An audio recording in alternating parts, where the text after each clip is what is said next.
One of the most common faults during running is what we call heel striking, where you're leading with the front leg and you're reaching out with your heel towards the ground, and the heel absorbs most of the impact and then rushes through the entire foot.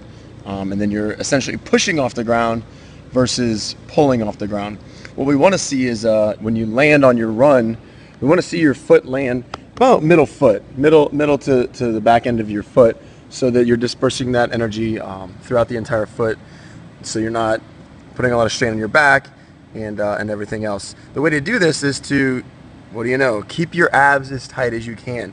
What I think about is holding my belly button tight and pushing it out a little bit, squeezing my pelvis, and then almost as if somebody was pulling me with my belly button forward. It's essentially just a controlled fall.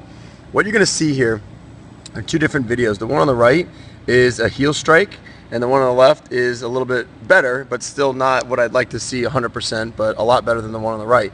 Notice in the one on the right here, as I start to play this through, you'll see the foot lead way out in front right there. See how my right leg is very straight and my heel is about to be the first thing that strikes the ground? That's what we don't want to see.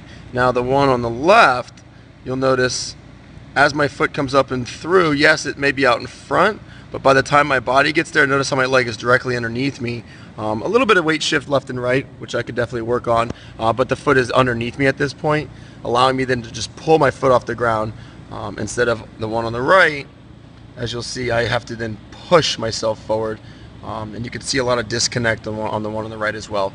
Running is not an easy thing, guys. I do understand that. There's a lot to it, even though it does seem pretty trivial at times when we just take off running, but there's a lot going on, and if we could focus on maybe one or two things each time we do it, we're going to be better runners in the long run. Have a good one.